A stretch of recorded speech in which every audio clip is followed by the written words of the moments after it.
Bom dia, amados irmãos, irmãs, amigos, amigas que nos acompanham em mais este culto de louvor e adoração ao Senhor. Em mais um domingo, nós estamos unidos mais uma vez também por meio das ferramentas virtuais. Estamos aí crendo muito que os próximos meses serão meses melhores, as próximas semanas serão semanas melhores. Estamos aí às portas de iniciarmos aqui no Brasil a vacinação, tenho certeza que você está acompanhando isso. E esse também é um motivo de louvor e agradecimento. Nós temos orado, temos pedido ao Senhor há muito tempo já, para que o Senhor abrevie esse tempo de pandemia, que tem sido um tempo tão desafiador para todos nós. E o Senhor tem nos abençoado, tem protegido os nossos, tem protegido os membros da nossa igreja e agora já estamos às portas aí de recebermos a vacinação. Então, vamos louvar ao Senhor, agradecer, espero que você tenha tido uma ótima semana. A gente está aqui junto mais uma vez para louvar, exaltar o nome do Senhor, para orarmos juntos, cantarmos louvores ao Senhor, também refletirmos na palavra de Deus. Quero começar recitando para vocês o Salmo 66. O texto nos diz assim: aclamem a Deus, povos de toda a terra, cantem louvores ao seu glorioso nome, louvem-no gloriosamente. Digam a Deus, quão temíveis são os teus feitos, tão grande é o teu poder que os teus inimigos rastejam diante de ti. Toda a terra te adora e canta louvores a ti, canta louvores ao teu nome. Venham e vejam o que Deus tem feito, como são impressionantes as obras de suas mãos em favor dos homens. Deus é bom, queridos, e tem sido bom conosco. Suas obras têm chegado até nós. Sua bondade, sua graça, sua misericórdia, o seu amor têm guiado a nossa vida dia após dia. Por isso nós estamos alegres, por isso nós estamos esperançosos e por isso nessa manhã eu te convido a fechar seus olhos, curvar sua cabeça e orar ao Senhor, consagrando este tempo ao Senhor. Vamos orar juntos? Feche seus olhos, curve sua cabeça. Pai querido, mais uma vez, muito obrigado por tudo que o Senhor é, obrigado, Senhor, pelo teu infinito amor, obrigado, Senhor, pelo teu cuidado conosco. Nós te louvamos, Senhor, porque podemos ver a tua boa mão conduzindo e abençoando os cientistas, todas as pessoas que têm trabalhado no desenvolvimento dessa vacina, mas também todas as pessoas que têm se envolvido, Senhor, no cuidado das pessoas como um todo, todos os profissionais de saúde, os órgãos públicos que têm cuidado da população. Obrigado, Senhor, porque o Senhor tem, de fato, cuidado de nós, da nossa igreja, dos nossos familiares. Temos podido ver, Deus, as tuas boas obras em nossas vidas. E nós te louvamos por isso. Pedimos, Pai, que nessa hora o Senhor, mais uma vez, receba o nosso culto, receba a nossa adoração. Pedimos que, mais uma vez, o Senhor fale aos nossos corações a partir da tua palavra, ajuste aquilo que precisa ser ajustado, trabalhe, Senhor, em nossos corações e em nossa mente, em nosso entendimento. Nós te agradecemos por tudo que o Senhor tem feito e oramos mais uma vez, agradecidos, em nome de Jesus. Amém. Amém. Bom, queridos, vamos juntos agora louvar o Senhor. Temos alguns cânticos preparados e eu te convido a louvar e exaltar ao Senhor de todo o seu coração.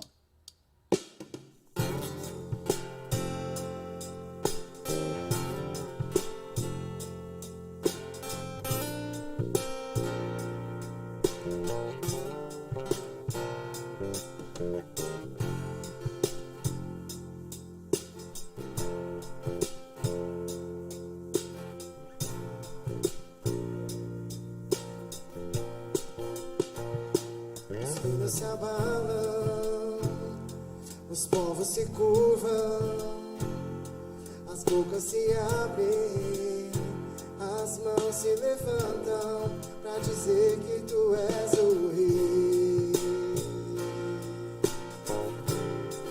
para dizer que tu és o Senhor.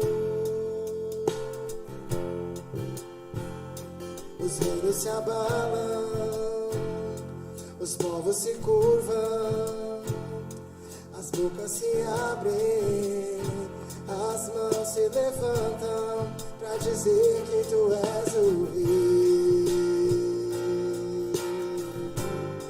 para dizer que tu és o Senhor.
se curvam, as bocas se abrem, as mãos se levantam pra dizer que tu és o Rei,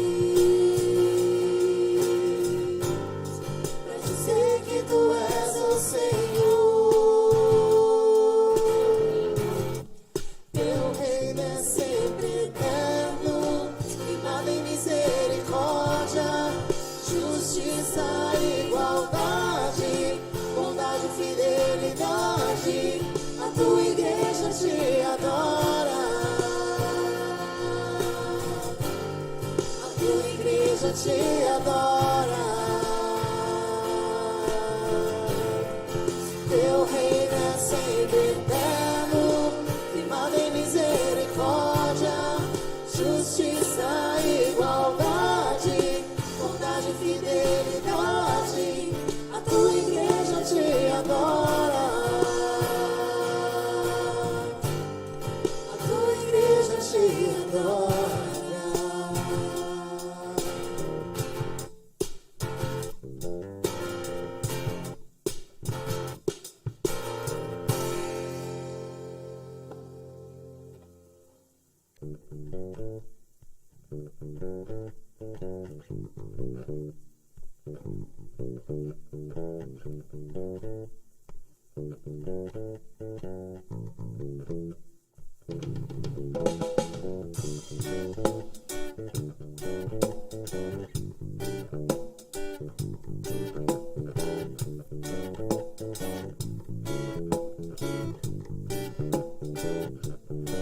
Eu sou grato por tudo que tenho,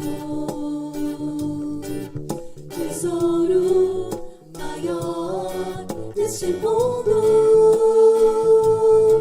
me foi dado como herança eterna, maior prova de um amor tão profundo. Tenho vida, alegria em todo tempo. Tenho amigos, família, muitos irmãos. Foi Jesus, meu amigo verdadeiro, que fez tudo ao me dar a salvação. Louvarei ao Senhor em todo tempo. Seu louvor estará continuamente nos meus lábios e também no meu coração. Jesus Cristo será sempre minha canção.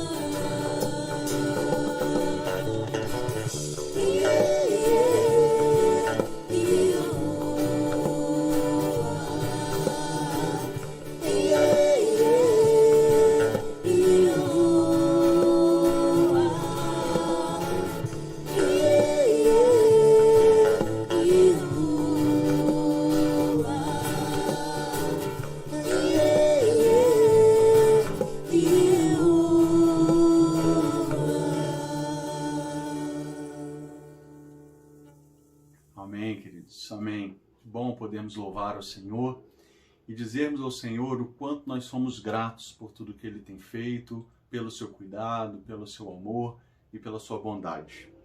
Vejam como o salmista, o Salmo 66 que usamos agora em nossa introdução, veja como ele fecha o Salmo nos convidando da seguinte forma: venham e ouçam todos vocês que temem a Deus. Vou contar-lhes o que Ele lhe fez por mim. A Ele clamei com os lábios, com a língua o exaltei.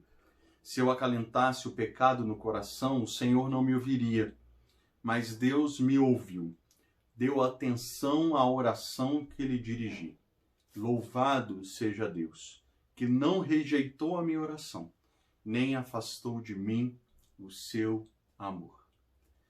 Esse é o nosso momento de oração.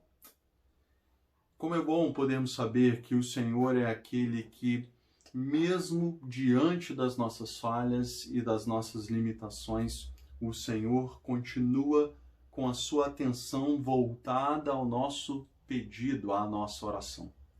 Que bom sabermos que, de forma alguma, nós temos que temer estar sozinhos diante dos momentos mais difíceis. Nós nunca estamos sozinhos. Deus está conosco o tempo todo.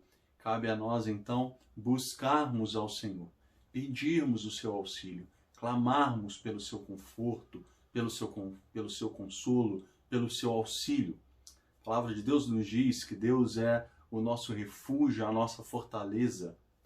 Ele é a presença sempre oportuna nos momentos mais difíceis. O Senhor está presente conosco, Ele está atento ao nosso clamor, Ele não rejeita as nossas orações e o seu amor de forma alguma está afastado de nós. Louvado seja o Senhor por causa disso. Quero te convidar então a colocar o seu coração, colocar os seus pedidos, as suas súplicas, as suas dores diante de Deus. O Senhor conhece o seu coração, Ele sobretudo sabe as lutas que você tem passado e eu quero então lhe convidar, lhe convocar a colocar sua vida diante do Senhor. Mas de uma forma muito especial, mais uma vez nós vamos orar pelo nosso país.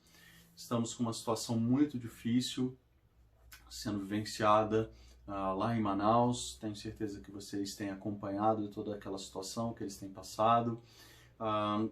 Nós temos a igreja onde participávamos, a Igreja Batista das Nações Unidas, está fazendo uma campanha levantando recursos para enviar a uma igreja lá em Manaus que está dando suporte para as famílias das pessoas adoentadas. Quero te convidar a participar dessa forma também. Você pode fazer um depósito na conta da igreja, nós repassaremos lá para a Igreja Batista das Nações Unidas. Quero te convidar também a fazer aí as suas ofertas, os dízimos, continuar nos apoiando, continuar sendo fiel na entrega dos seus dízimos e ofertas, porque nossa igreja precisa caminhar, tem grandes desafios para esse ano e deseja ser cada vez mais relevante, assim como eu creio, nós podemos ser relevantes lá em Manaus, dando suporte com as nossas orações, como faremos agora, mas também financeiramente ajudando aquela comunidade a passar por esses momentos mais difíceis. Então quero te convidar a orar, colocar o seu coração diante do Senhor, mas também orar especificamente por Manaus, por tudo que está acontecendo lá, pelo nosso país como um todo, para que essa pandemia passe logo e a gente possa dizer, como o salmista diz aqui, chamar as pessoas para estar próximas de nós e dizer, vou lhes contar o que o Senhor fez. Que essa também seja uma realidade para a nossa vida muito, muito em breve. Vamos orar juntos? Pai querido, mais uma vez, obrigado pelo teu amor e a tua bondade. Obrigado, Senhor, porque temos a certeza de que nós não caminhamos sozinhos. Obrigado, Senhor, por cada família, por cada pessoa que está na nossa igreja, por cada membro, por cada jovem, adolescente, por cada ancião que está conosco, Senhor, congregando em nossa igreja, que está conosco, nos visitando, acompanhando os nossos cultos. Obrigado, Senhor, porque tudo isso é a obra da tua mão, é a tua bondade, Senhor, sobre nós. E nós te louvamos, porque podemos dizer, assim como o salmista, já o Senhor tem feito grandes coisas nas nossas vidas. E nós estamos gratos, estamos felizes por isso. Mas colocamos diante de Ti, Deus, as nossas súplicas, as nossas dores, as nossas lutas. Sejam elas acontecendo nos casamentos, na relação pais e filhos, filhos e pais. Estejam essas lutas acontecendo no âmbito do trabalho, no âmbito financeiro. Estejam elas acontecendo no âmbito de saúde, doença. Pedimos, Deus, a Tua graça, pedimos, Deus, a Tua intervenção, pedimos, Deus, o Teu cuidado.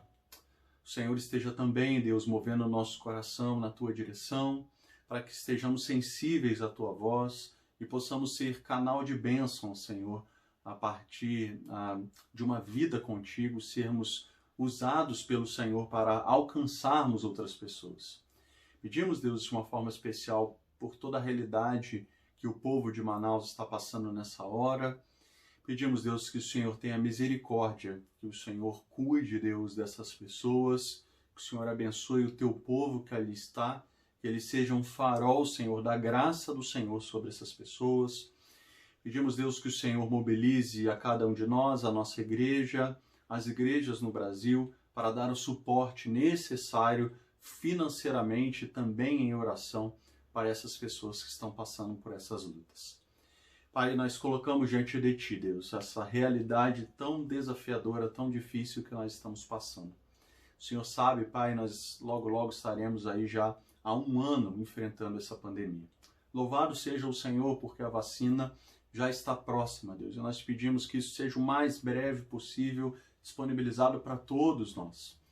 Nós pedimos, Deus, que até lá, até que essa pandemia seja estabilizada, que a Tua graça nos conduza, que a Tua graça seja sobre nós, sobre as nossas famílias, sobre a nossa igreja, sobre o Teu povo, Senhor, em toda a terra. Abençoa-nos, Pai, conduza-nos, esteja conosco, toca, Senhor, em cada coração, abençoa cada vida. Esse é o desejo do nosso coração, é isso que nós te pedimos, em nome de Jesus. Amém e amém. Amém, queridos, que bom. Vamos juntos falar sobre um pouquinho da palavra de Deus. Quero te convidar a ler um texto. Nós iremos meditar na palavra do Senhor, seguindo aquilo que estamos fazendo, nosso plano de leitura anual, todo esse cuidado, todo esse desafio que foi lançado à igreja, e tenho estado muito feliz, porque sei que muitos e muitos irmãos estão firmes na sua leitura, estão firmes lá marcando os capítulos que têm lido no plano de leitura, e isso é muito bom. Tenho certeza que isso será uma bênção para a sua vida. Se você ainda não começou, quero te convidar a pegar aí seu plano de leitura e começar a ler e rapidamente você vai chegar, sem dúvida, aí aonde todos estamos. Então, quero te convidar a fazer isso. E hoje, especificamente, eu quero fazer uma mensagem relacionada a um dos textos que nós lemos nas últimas semanas. E é um texto que trará para nós um entendimento um pouco melhor sobre uma doutrina extremamente importante, que é o pecado, mas também, a partir desta análise, nós vamos entender a providência do Senhor sobre nós. Então vamos ler, queridos, o texto. O texto fica em Gênesis capítulo 3. Quero ler esse texto com você e pedir ao Senhor que nos abençoe nesse momento, que mais uma vez faça com que esse texto, que é um texto tão importante, um texto tão relevante, tão revelador, que ele fale ao nosso coração e nos ajude a ajustarmos a nossa vida de acordo com aquilo que ele tem a nos revelar nesta manhã. Vamos orar juntos mais uma vez? Pai, pedimos, Pai, que a Tua palavra, mais uma vez, Tua palavra que é viva e eficaz, ela encontre guarida no nosso coração, que ela promova, Deus, as mudanças, as transformações que ela precisa fazer em nossas vidas. Pedimos, Deus, que o Senhor ajude-nos a mantermos nossa atenção, que o Teu Espírito, Deus, tenha liberdade a falar aos nossos corações. Ajuda-nos, abençoa-nos, e é isso que nós te pedimos, em nome de Jesus. Amém. Amém. Vamos ler o texto? Gênesis capítulo 3, a partir do versículo 1. Diz assim: Ora, a serpente era o mais astuto de todos os animais selvagens que o Senhor Deus havia feito. E ela perguntou à mulher: Foi isso mesmo que Deus disse? Não comam de nenhum fruto das árvores do jardim? Respondeu a mulher à serpente: Podemos comer do fruto das árvores do jardim. Mas Deus disse: Não comam do fruto da árvore que está no meio do jardim, nem toquem nele. Do contrário, vocês morrerão. E disse a serpente à mulher: Certamente não morrerão. Deus sabe que no dia em que dele comerem, seus olhos se abrirão, e vocês, como Deus, serão conhecedores do bem e do mal. E quando a mulher viu que a árvore parecia agradável ao paladar, e era atraente aos olhos, e além disso desejável para dela se obter discernimento, tomou do seu fruto, comeu-o e o deu a seu marido, que também comeu. Os olhos dos dois se abriram e perceberam que estavam nus. Então juntaram folhas de figueira para cobrir-se. Ouvindo o homem e sua mulher os passos do Senhor Deus, que andava pelo jardim quando soprava a brisa do dia, esconderam-se da presença do Senhor Deus entre as árvores do jardim. Mas o Senhor Deus chamou o homem, perguntando: Onde está você? E ele respondeu: Ouvi teus passos no jardim, e fiquei com medo, porque estava nu, por isso me escondi. E Deus perguntou: e quem disse que você estava nu? Você comeu do fruto da árvore da qual o proibi de comer? E disse o homem: foi a mulher que me deste por companheira, que me deu do fruto da árvore e eu comi. E o Senhor Deus perguntou então à mulher: que foi que você fez? E respondeu a mulher: a serpente me enganou e eu comi. Então o Senhor Deus declarou à serpente: uma vez que você fez isso, maldita é você entre todos os rebanhos domésticos e entre todos os animais selvagens. Sobre o seu ventre você rastejará, e pó comerá todos os dias da sua vida. Porém, inimizade entre você e a mulher, e entre a sua descendência e o descendente dela, da mulher, este ferirá a sua cabeça, e você lhe ferirá o calcanhar.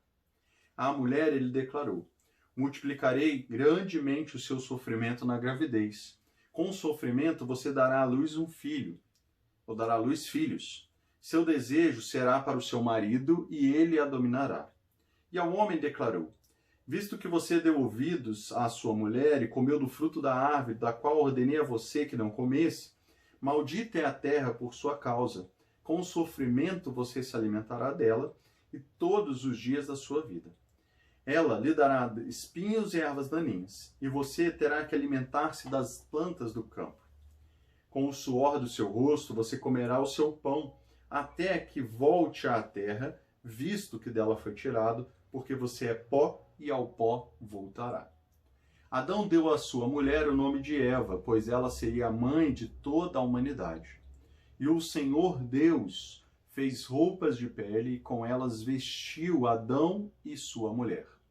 Então disse o Senhor Deus: agora o homem se tornou como um de nós, conhecendo o bem e o mal. Não se deve, pois, permitir que ele tome também do fruto da árvore da vida e o coma, e viva para sempre. Por isso, o Senhor Deus o mandou embora do jardim do Éden para cultivar o solo do qual fora tirado. E depois de expulsar o homem, colocou a leste do jardim do Éden querubins e uma espada flamejante que se movia, aguardando o caminho para a árvore da vida. O texto é bastante conhecido e minha ideia nessa manhã é pensar com você em dois grandes eixos do texto. O primeiro deles é pensarmos um pouco sobre o pecado e, por último, então, pensarmos sobre a providência de Deus a partir do pecado no homem. Talvez a grande dificuldade que nós tenhamos em relação ao pecado, e por isso nós necessariamente precisamos voltar a reler e ler novamente esse texto e tantos outros que falam sobre o pecado, seja exatamente entender o que é o pecado, por que nós pecamos e por que nós devemos evitar o pecado.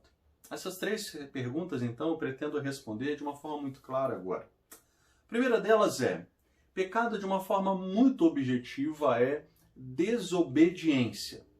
O texto diz aqui para nós, e é exatamente esse o caminho que o próprio Deus nos mostra, havia uma ordem expressa de Deus de que ele poderia comer de todos os frutos, de todas as árvores, menos da árvore que ficava no meio do jardim, a árvore do conhecimento do bem e do mal. Desta árvore ele não devia nem tocar e nem comer do fruto. Havia uma ordem expressa e Eva falhou nessa ordem, assim como Adão. Desobediência. Pecado também é errar o alvo. Deus nos direciona, nos mostra um caminho, nos mostra uma maneira correta de fazer algo, e fazer isso de qualquer outra forma, ou errar aquele alvo, aquele caminho, aquele momento, aquela ação que Deus havia colocado para nós, a fazer isso é cometer pecado. Pecado também é descumprir o padrão de Deus. Muitas vezes Deus nos dá e nos oferece um parâmetro, um padrão que nós devemos seguir, e ao fazermos algo que muitas vezes até parece correto, e ao fazermos algo que muitas vezes até nos parece próximo àquilo que Deus gostaria que nós experimentássemos, fazer de uma maneira incorreta, fora do padrão de Deus, também é cometer pecado. Pecado é entrar em rebelião contra Deus. Pecado é desalojar Deus, como Erickson diz em seu livro de Teologia Sistemática. É desalojar Deus, é tirar Deus do lugar onde ele deve estar e colocar outra coisa no lugar de Deus, para que esta outra coisa direcione as nossas ações, direcione os nossos atos. Pecado, então, é rebelião, é desobediência, é errar o alvo, é fugir o padrão de Deus para nós. Isso é pecado. O texto diz para nós de uma forma clara que Deus coloca algumas barreiras, ou ao menos o texto nos oferece algumas barreiras, que são barreiras que, teoricamente, dentro de uma lógica, deveriam fazer Eva parar diante da oferta da serpente. Mas eu quero te convidar a pensar que essas barreiras, elas também são colocadas para nós, e ainda assim, da mesma forma como Eva cometeu pecado tendo essas barreiras, nós também fazemos. A primeira barreira que fica clara para nós é exatamente como eu já havia dito, Deus tem uma ordem expressa para nós. E havia aqui uma ordem expressa para Eva e para Adão. Não comam do fruto da árvore que está no centro do jardim, da árvore do bem e do mal. Não comam desse fruto. Uma ordem expressa, clara, muito, muito nítida para Adão e Eva. E Eva acaba caindo. Da mesma forma, para a gente também isso acontece. Quando nós temos acesso à palavra de Deus, e Adão e Eva não tinham isso, nós temos acesso à palavra de Deus e nós vamos lendo e meditando sobre a palavra e vai ficando muito claro para nós algumas ordens de Deus, algumas leis, algumas diretrizes que Deus coloca para nós, e essas diretrizes são diretrizes claras, expressas, são atos que são abomináveis diante de Deus, e essas ordens, elas estão diante de nós e nós as sabemos, nós as conhecemos, nós as lemos na palavra de Deus, nós as ouvimos de irmãos mais velhos, pessoas que também caíram, que pecaram e que podem falar, olha, aconteceu isso comigo, e a palavra de Deus nos diz, esse é o caminho, aquele é o caminho, e há uma ordem expressa. Mas mesmo sabendo dessas ordens, muitas vezes nós ultrapassamos essa barreira e pecamos. A segunda coisa que o texto nos diz é que, além de uma ordem expressa, havia também uma punição prevista. O texto diz aí, olha, se vocês comerem ou tocarem no fruto da árvore que está no meio do jardim, vocês irão morrer, certamente morrerão. Veja, uma punição bastante severa colocada aqui para Adão e Eva. E mesmo assim, Eva vai e acaba cometendo pecado. Nós também sabemos de algumas punições e sabemos de algumas consequências que o pecado trará para a nossa vida. Consequências de destruição, consequências de distanciamento, muitas implicações, nós falaremos isso daqui a pouco. Há implicações para aquele que peca, há implicações para as pessoas que sofrem pelo pecado que nós cometemos contra elas. Então, o pecado, ele sempre trará a sua recompensa, sempre trará o seu salário, sempre trará a sua repercussão, a sua consequência. E nós sabemos disso. Sabemos disso. Sabemos porque nós, na nossa vida, provavelmente já experimentamos consequências dos nossos pecados. Sabemos disso porque já vimos e vemos na vida de outras pessoas consequências do pecado sobre a vida delas. Portanto, saber que uma punição, saber que essa punição existe e ela está prevista para nós, isso também não é uma barreira intransponível, isso também não nos impede de cometer pecados, e isso fica muito claro também aqui no texto de Adão e Eva. Eva sabia que se comesse certamente morreria, mas assim, ainda assim ela segue. Ainda uma última barreira, que muitas vezes nós acabamos também refletindo sobre ela, que é Adão e Eva experimentavam uma conexão perfeita com Deus. Adão e Eva experimentavam uma comunhão perfeita com Deus. texto diz para nós que todos os dias o Senhor andava, no final da tarde, ele andava sobre o jardim e ele se encontrava com Adão e Eva. E aqui, então, nós vemos que também não é verdade que se eu estiver próximo de Deus, que se eu estiver em comunhão com Deus, que eu não devo me preocupar, que eu não devo estar atento, que eu não devo vigiar. Não quer dizer que o fato de eu estar na igreja, de eu estar fazendo a obra do Senhor, que eu estar cumprindo aquilo que Deus tem para mim, não quer dizer que eu esteja imune ao pecado. Isso não é uma realidade. O pecado, ele está à porta. O pecado está próximo de nós. O texto de Hebreus nos diz que o pecado está a nos rodear. Ele está ali, de fato, aguardando um deslize mínimo que nós tenhamos para que a gente cometa um pecado, para que a gente acabe fazendo algo que algo que desagrada ao Senhor. Então, essa é uma barreira que muitas vezes nós achamos que nos colocará distante do Senhor, distante do pecado. Mas isso não é uma realidade total. Eu tenho lido um texto, o livro Aviva a Tua Obra, do Charles Spurgeon, e ele fala exatamente sobre a presunção.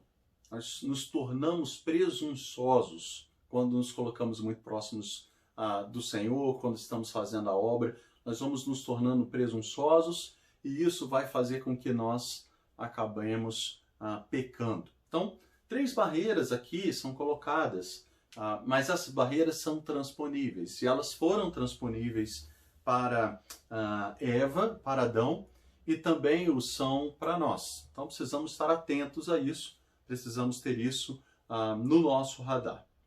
Mas aqui também, para nós, o texto mostra para nós o porquê nós pecamos. Pecamos porque recebemos motivações externas. Essa é, em primeiro lugar, as motivações externas. E aqui o texto diz para nós que Eva estava andando pelo jardim, e a serpente se coloca diante dela, e o texto diz aqui que a serpente era o animal mais astuto que Deus havia feito, e ela então começa, a fala da serpente ela é muito significativa, porque ela vai em algumas direções. A primeira delas é, a serpente traz uma mentira muito clara acerca de Deus.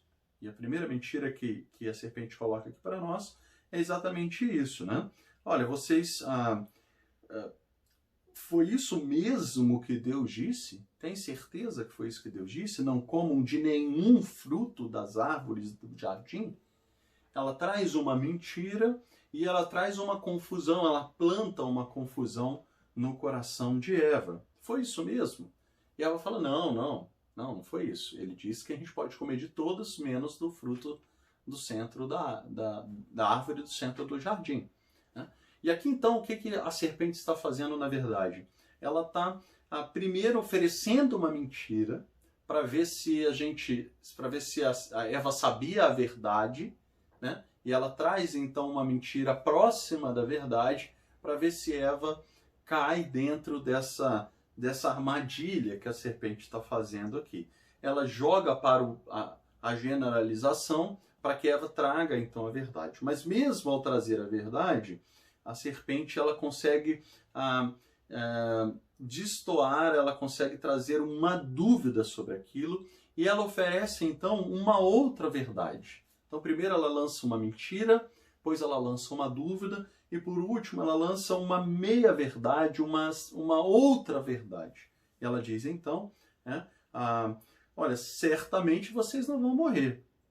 Deus sabe que no dia em que vocês comerem, seus olhos se abrirão e vocês, como Deus, serão conhecedores do bem e do mal. Então, o primeiro aspecto aqui que eu vejo há uma motivação externa muito clara que vem, sobretudo, direcionada pelo ouvir da serpente. Os nossos ouvidos, eles precisam estar treinados, eles precisam ser perspicazes, eles precisam estar atentos a discernir aquilo que é a fala, a voz da serpente. Eu creio que ainda hoje há muitas motivações externas que estão a invadir a nossa mente e o nosso coração. Sem dúvida, aquilo que colocamos diante dos nossos olhos, sem dúvida, aquilo que damos ouvidos a essas coisas, através dessas coisas, nós somos motivados e dirigidos para tomarmos ações erradas, somos dirigidos e influenciados para o pecado. Há então aqui um direcionamento muito claro para que nós estejamos atentos e preocupados com aquilo que nós ouvimos. E essas palavras, muitas vezes, elas trazem confusões, como eu disse, no conceito do que é pecado. Há alguns que dizem, não, o pecado é uma construção cultural. Algo que você faz aqui no Brasil é pecado, mas se você fizer na Inglaterra, não é. Existem algumas questões também que versam sobre o pecado ser apenas um ato, estar apenas relacionado ao meu agir, ao que eu faço, ao que eu lanço ação. Né?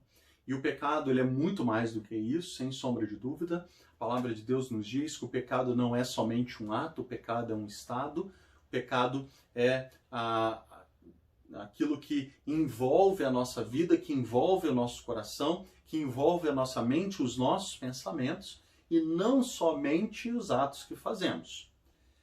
Um estudioso disse algo muito interessante, ele disse que nós não somos pecadores porque pecamos, pecamos porque somos pecadores. Há uma inversão aqui e acho que faz bastante sentido esta frase, esta lógica. Nós não somos pecadores porque pecamos, pecamos porque somos pecadores. Então é algo natural de nós, há uma inclinação natural em cada um de nós. Então, há essa motivação externa, mas há uma motivação interna que tem exatamente a ver com essa inclinação natural que todos nós temos. E o texto também traz isso para nós a partir do versículo 6. O texto diz então, que quando a mulher viu que a árvore parecia agradável ao paladar, atraente aos olhos e desejável para dela obter discernimento, tomou do fruto, comeu e deu ao marido. Então veja, há algo que a serpente planta no coração de Eva. Pense aqui comigo. Vocês realmente acham que esta vez que Eva olhou o fruto, viu que era agradável ao paladar, atraente aos olhos e que havia um benefício em obter conhecimento, discernimento ao comer, vocês acham que essa foi a primeira vez que Eva viu o fruto da árvore do centro do jardim? Não, não foi a primeira vez. Muito provavelmente, Adão e Eva viram aquela árvore e viram aquele fruto diversas vezes.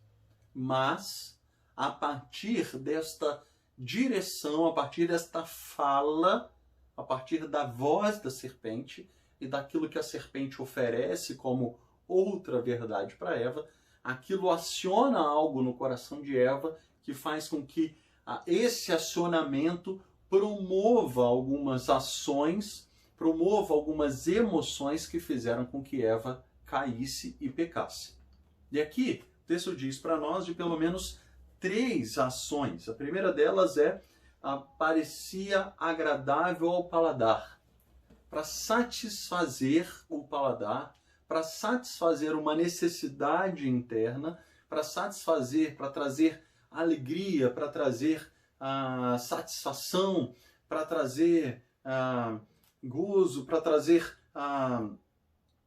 plenitude, para que a gente experimente coisas novas, tenha uma experiência diferente. Para que isso aconteça, muitas vezes nós pecamos. Né?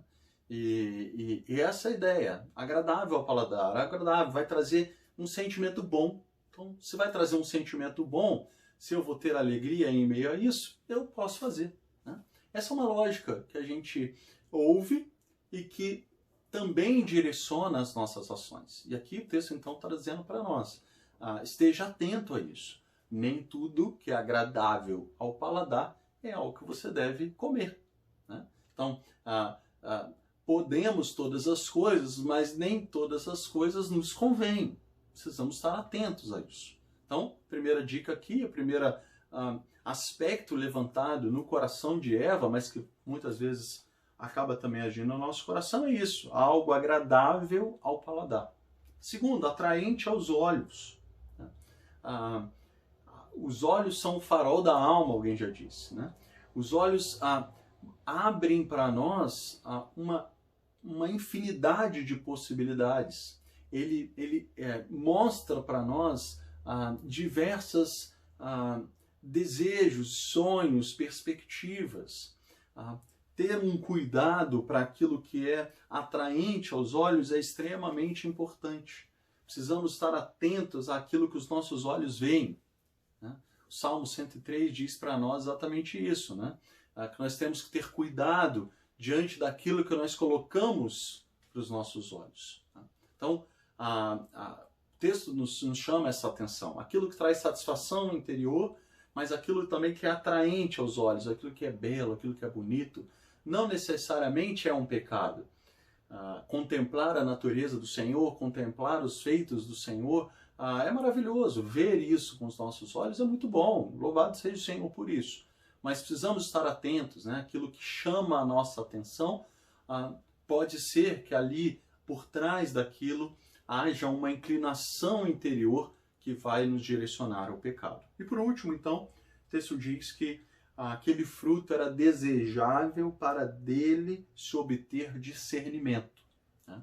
Então aqui o texto diz para nós que esse anseio pelo poder, por conquistar algo que eu ainda não tenho, por ter acesso a algo que eu não tenho acesso, por poder realizar algo que até então eu nunca havia realizado, esse poder ele é sedutor e ele acaba muitas vezes nos direcionando ao pecado.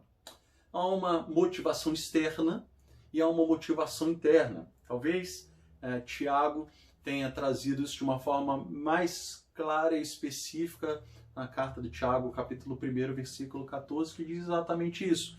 Nós somos direcionados, nós pecamos por uma direção interna, por algo que acontece em nossos corações, pela cobiça do nosso coração e não única e exclusivamente por uma motivação externa. Então, por que pecamos? Porque somos alvos constantes de ações externas que nos levam para o pecado e também porque há algo em nossos corações que nos direcionam para o pecado e a partir disso então nós pecamos. Quero então encerrar esse primeiro momento, essa primeira abordagem, esse primeiro olhar sobre o pecado, que é um tema bastante extenso. Eu tentei resumir de uma forma mais clara e objetiva aqui, mas citando uma frase que está no livro de C.S. Lewis, um grande escritor inglês, que nos abençoou com diversos textos, tanto para os pequenos, tanto para as crianças, quanto para os adultos. Há construções teológicas extremamente importantes, mas um livro dele chamado A Abolição do Homem, em que ele fala muito sobre o pecado e sobre os direcionadores, o que nos leva ao pecado. Ele diz uma frase que eu quero compartilhar com vocês, que me parece bastante propícia e bastante verdadeira. Diz assim: sem a ajuda das emoções treinadas, o intelecto permanece impotente diante de um organismo animal. Então veja, ele diz, sem a ajuda de emoções treinadas, o nosso intelecto permanece impotente diante do organismo animal. Então, esse impulso, essa inclinação ao pecado que nós temos, não consegue ser vencido única e exclusivamente pela razão, pelo nosso intelecto, mas ele deve ter a ação do nosso intelecto e as emoções treinadas, né? Então precisamos treinar as nossas emoções e para isso então eu creio que há um agir muito específico do Senhor para treinar as nossas emoções, para nos ajudar a termos as nossas emoções equilibradas, o nosso desejo, os nossos anseios, os nossos sonhos de uma forma equilibrada, mas também enchermos o nosso intelecto com a palavra de Deus, para que a partir disso a gente consiga vencer as inclinações do... E também nós não vivamos as implicações que o pecado gera na vida de cada um de nós que comete pecados, né? Então, aqui no texto, de uma forma clara, as repercussões que ocorreram para a vida, as implicações que ocorreram para a vida de Adão e Eva e até mesmo a própria serpente, né? Então, há aqui implicações demonstradas de uma forma clara na ruptura da relação de Deus com o homem. Isso fica muito claro no momento em que Deus se encontra com Adão e Eva. Deus ali está passeando no jardim no final da tarde e procura Adão e Eva por não haver mais aquela harmonia plena que havia até então. Há uma segunda implicação muito clara também no texto, que é a ruptura de Adão com Eva ali naquele momento em que Deus pergunta por que Adão comeu do fruto e Adão direciona para Eva, então uma ruptura ali na relação. E por último, há uma ruptura na própria criação, quando o texto diz para nós que Eva, ela e a serpente estão em luta, né, em inimizade a partir do que aconteceu. E nós vemos, né, na fala de Deus depois para a serpente, para Adão e para Eva, também as repercussões, as implicações, né, tanto para a serpente, dela viveria rastejando sobre seu ventre e comeria o pó da terra, para a mulher de que ela sofreria as dores do parto e também seria o seu domínio sobre o homem, e para o homem o trabalho, não o trabalho em si, mas as dificuldades do plantio da terra e que ele seria alimentado pelo suor do seu rosto, né? Também, mais uma vez, a ruptura com a criação sendo deixada clara aqui. Mas há implicações para a nossa vida, né? Nosso dia a dia, a nossa vida comum, que é, sem dúvida, a gente sabe muito bem pelo próprio texto bíblico, né? Pecado, ele nos escraviza. Pecado, ele enche a nossa vida de culpa, de amargura, de tristeza. Ele traz para nós a busca pelo individualismo, pelo egocentrismo. A gente passa a colocar-nos como centro da Terra. Isso acaba gerando, mais uma vez, repercussões na nossa relação com o outro, de competição, de guerra, de discórdia. Há repercussões sobre a nossa vida física, emocional, espiritual. A ira de Deus recaindo sobre nós, pecadores. Há uma inimizade com Deus muito clara, um vazio que invade a nossa alma, invade o nosso ser. O pecado, ele sem dúvida tem repercussões e implicações muito críticas e muito danosas para nós. E por isso, louvado seja o Senhor, porque o texto não termina narrando a história de Adão e Eva, tendo o pecado como um ponto final, mas nós temos aqui de forma muito clara, pelo menos 3 vezes, de forma imediata, Deus intervém, lançando a sua providência divina sobre Adão e Eva. E essa é a segunda parte da mensagem que eu quero refletir com você. O texto, então, que eu quero chamar a sua atenção está a partir do versículo 21. O texto diz para nós, então, a primeira providência divina foi, do versículo 21, narrada da seguinte forma: o Senhor Deus fez roupas de pele e com elas vestiu Adão e sua mulher. Que o texto diz para nós que aquilo que fez com que Adão e Eva se afastassem de Deus foi o fato deles terem se identificado como nus, como homens que não tinham mais a habilidade, a competência de estar diante de Deus, e por isso eles se afastaram. E o versículo 25 do capítulo 2 é interessante, que diz: Adão e Eva estavam nus e não sentiam vergonha. E aqui no versículo 8, o texto diz, né, da chegada de Deus. Deus pergunta para Adão o que estava acontecendo. No versículo 10 ele diz: eu estava com medo, porque estava nu e estava diante de ti, por isso me escondi. Então, o pecado vem, traz vergonha, traz medo, mas Deus, por sua infinita bondade, ele faz roupas de pele para Adão e Eva. Essa é a primeira provisão. E o que isso quer dizer para nós? Aqui o texto mostra de forma clara que o fazer roupas de pele de animal necessariamente houve ali o sacrifício de um animal para que a nudez de Adão e Eva fosse coberta e a partir disso Adão e Eva pudessem caminhar, viverem a vida deles, dando sequência naquilo que eles desejavam.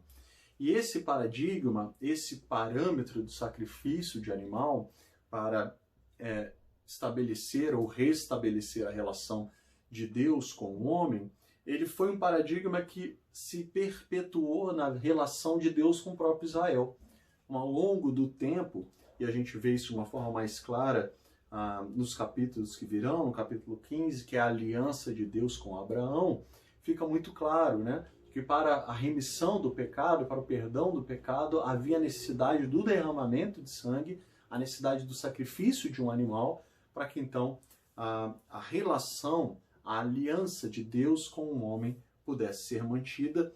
E a providência divina aqui sobre Adão e Eva já lança esse paradigma da necessidade do sacrifício para que a relação e a aliança se mantivessem intactas. Segunda provisão de Deus, segunda providência de Deus para Adão e Eva, está no versículo 22 e 23, que diz: agora o homem se tornou como um de nós, conhecendo o bem e o mal. Não se deve, pois, permitir que ele tome também do fruto da árvore da vida, coma-o e viva para sempre. Por isso o Senhor o mandou embora do jardim do Éden para cultivar o solo do qual fora tirado. Há aqui também uma provisão de Deus, né? Deus expulsa Adão e Eva do jardim porque, a partir do pecado, havia a necessidade de uma regeneração. O pecado havia tocado tão profundamente Adão e Eva, e é isso que ele faz conosco, ele produz transformação, uma transformação tão profunda no nosso coração, que há necessidade que nós morramos e depois voltemos à vida e uma nova vida. Portanto, aqui o texto diz para nós que há uma provisão divina quando ele retira Adão e Eva do jardim, para que Adão e Eva não fossem capazes de comer do fruto da árvore da vida eterna e, a partir disso, viverem perpetuamente a condição de pecado e de distanciamento de Deus. Então, Deus os expulsa de lá, não como uma punição severa, rígida, sem um propósito, ou apenas com um propósito de punir, mas com um propósito também de providência e de cuidado para que aquela situação de Adão e Eva não se perpetuasse e pudesse ser realizada, então, ou cumprida, então, a necessidade da regeneração para que a relação com Deus pudesse ser refeita. E por último, a providência de Deus está aqui no versículo 24, quando depois de expulsar o homem, ele coloca a leste do jardim do Éden querubins e uma espada flamejante que se movia guardando o caminho da árvore da vida. Então, Deus expulsa o homem, mas ele também coloca uma barreira intransponível, deixando clara a realidade de que para o homem seria impossível voltar a viver com Deus a harmonia plena que vivia até aquele momento do pecado. O pecado lança uma barreira intransponível entre Deus e o homem. Não há como. O pecado ele destrói completamente a relação de Deus e o homem. Muitas vezes nós, diante do pecado, nós menosprezamos e diminuímos o significado e o poder do pecado sobre a relação homem e Deus. E o texto aqui diz para nós muito claro que a partir disso Deus coloca ali uma barreira, e uma barreira intransponível. Mas há uma última provisão que Deus lança, e aqui essas três que nós falamos foram provisões imediatas, mas há uma provisão que para Adão e Eva viria como uma promessa, uma profecia, mas que para nós é uma providência que já aconteceu, que é realidade na nossa vida. O texto diz no versículo 15, porém, inimizade entre você e a mulher, entre a sua descendência, e o descendente da mulher ferirá a sua cabeça, e você lhe ferirá o calcanhar. Nós hoje sabemos de forma clara que o texto aqui está falando acerca de Jesus Cristo. Jesus é o Messias esperado, aquele que é a resposta completa e absoluta para vencer o poder do pecado. Jesus, então, ele vem e cumpre e leva ao absoluto as providências que Deus havia feito imediatamente e em parte para Adão e Eva, mas se tornam completas para nós em Jesus. O sacrifício dos animais, que foi o paradigma, o modelo usado para que a aliança de Deus com o homem acontecesse ao longo do tempo, em Jesus ela alcança o seu ápice, e a partir do sacrifício de Jesus Cristo, a partir da morte de Jesus Cristo na cruz, por meio do seu sangue, nós temos então um caminho aberto para voltarmos a viver em completa e absoluta relação com Deus. Jesus Cristo também leva ao ápice, ao máximo, a possibilidade, a capacidade de nós vivermos a regeneração na nossa vida. É exatamente isso que Jesus diz a Nicodemos: necessário vos é nascer de novo. Em Jesus Cristo, todas as coisas são feitas novas. Nós somos feitos novas criaturas e a partir de Jesus Cristo nós temos a possibilidade de vivenciar uma relação com Deus. E por último, a barreira intransponível que havia sido colocada por causa do pecado, Jesus Cristo vem e rompe o véu e permite então que eu e você vivenciemos uma vida plena diante de Deus. A grande questão que nós precisamos trazer ao nosso coração, queridos, é se nós então agora trazemos à nossa memória o que de fato é o pecado, quais são os porquês de nós pecarmos, quais são as motivações de nós pecarmos e quais são as implicações do pecado sobre a nossa vida, diante da providência de Deus, diante do provimento de Jesus Cristo para nós, a pergunta para nós é por que nós precisamos e permitimos que ainda exista pecado em nossas vidas. Essa é a grande questão. O Senhor Deus já providenciou tudo o que nós precisávamos para viver uma vida de santidade. Em Jesus Cristo, nós temos a capacidade de vivermos uma vida livre do pecado. Em Jesus Cristo, nós temos libertação do agir do diabo sobre nós. Em Jesus Cristo, nós temos regeneração para a nossa vida, santificação. Jesus Cristo nos faz santos, assim como Ele é santo. Em Jesus Cristo, nós temos purificação dos pecados. O sangue de Jesus nos purifica de todo o pecado. Em Jesus Cristo, nós temos redenção. Foi pago o alto e sublime preço, o resgate pelas nossas vidas. Fomos tirados das trevas e levados para o reino do Filho, da luz, o reino de Jesus.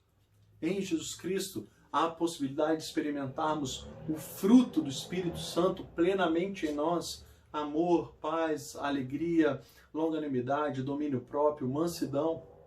Em Jesus Cristo, nós temos a possibilidade de vivermos a vida abundante, uma vida sem pecado, uma vida plena, uma vida cheia de alegria e daquilo que Deus tem para nós. Em Jesus Cristo, nós temos acesso à árvore da vida que Deus havia proibido que Adão e Eva tocassem por causa do que Jesus fez por nós. Nós não temos mais temor em relação à vida eterna, nós temos a certeza de que viveremos eternamente com o Senhor. Por isso, diante disso, o meu pedido, o meu convite para você e para cada um de nós é: nós precisamos, diante dessas realidades, diante da realidade do pecado que se coloca diante de nós todos os dias, nós precisamos entender o quão sério é isso, o quanto isso pode destruir a nossa vida. Sabemos da vida de homens de Deus que caminharam próximos de Deus, por causa da presunção, por causa de falhas no seu caráter, por permitir ali ouvir a voz da serpente, por permitir que as inclinações de seus corações fossem tomando conta. Grandes homens que caíram e destruíram suas vidas, suas famílias, suas igrejas. E a grande questão que o texto traz para nós é exatamente isso. Diante disso tudo, o que é que nós iremos fazer? Diante da graça que o Senhor nos oferece, e o texto de Romanos é muito nítido, é muito belo ao dizer isso, né? onde abundou o pecado, superabundou a graça, mas o texto subsequente diz: que diremos, pois, então, diante dessas coisas? Continuaremos pecando para que a graça aumente? Não, de forma alguma. Não, de forma alguma. Nós sabemos que morremos com Cristo e fomos ressuscitados com Jesus para vivermos em novidade de vida. Nova vida. Vida sem pecado. Vida santa. Vida plena diante de Jesus. Então, juntando aqui a fala de C.S. Lewis, emoções treinadas e um intelecto preparado por Deus para vencer a luta contra esse organismo animal e a vida cheia e plena e confiante em Jesus Cristo. Isso permitirá que eu e você vivemos a plenitude que Deus tem para nós e vivamos uma vida santa diante de Deus. Sede santos, assim como teu Pai é santo. Esse é o desejo do Senhor para nós, e para isso eu te convido a orar nessa hora. E também, na sequência, nós iremos cantar um cântico que diz exatamente isso, que é no poder do amor de Deus que nós temos a capacidade de vencermos as nossas lutas contra as coisas dos nossos dias, mas contra o pecado que nos circunda. Vamos orar? Pai querido, obrigado mais uma vez pelo teu infinito amor e a tua bondade. Obrigado, Senhor, por quem o Senhor é, por tudo que o Senhor tem feito em nossa vida. Obrigado, Senhor, pela tua palavra. Traz ao nosso coração e à nossa consciência nossos erros, nossas falhas, nossas fraquezas e nossos pecados. Queremos, Deus, diante de Ti, pedimos perdão pelos nossos pecados. Queremos colocar diante de Ti, Senhor, o nosso coração, a nossa mente, pedindo, Deus, que o Teu Espírito inunda a nossa alma, inunde o nosso pensamento e nos ajude, Deus, a viver uma vida verdadeiramente livre do pecado, uma vida de santidade, uma vida que agrade ao Senhor. Perdoe, Deus, as nossas falhas, perdoe, Deus, os nossos pecados. Ajude-nos, Deus, ajude-nos, Senhor. Encha a nossa mente, enche o nosso coração, treina as nossas emoções, ajuda-nos a entender o quanto o pecado é danoso, o quanto o pecado é destruidor para a nossa vida. Permita-nos, Deus, experimentar tudo aquilo que Jesus Cristo conquistou para nós, morrendo na cruz e ressuscitando. Abençoe-nos, Pai. Ajuda-nos, Deus. Esse é o desejo do nosso coração. É em nome de Jesus que nós oramos. Amém. Amém. Vamos cantar?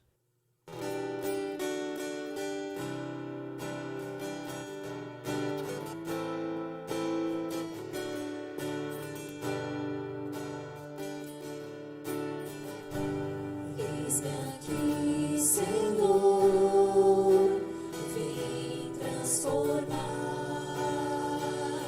meu ser no fluir da graça que encontrei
ser o amor que habita em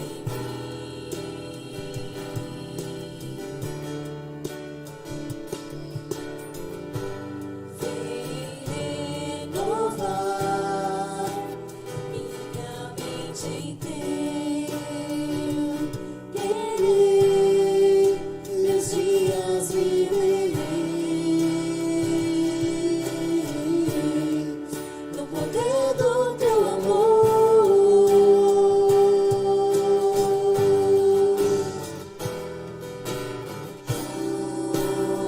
Junto a ti, teu amor me envolve.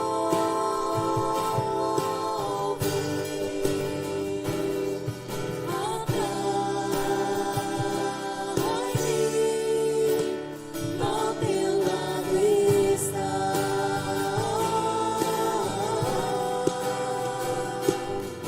espero em ti e subo como águia nas asas do Espírito, contigo voarei no poder do teu amor.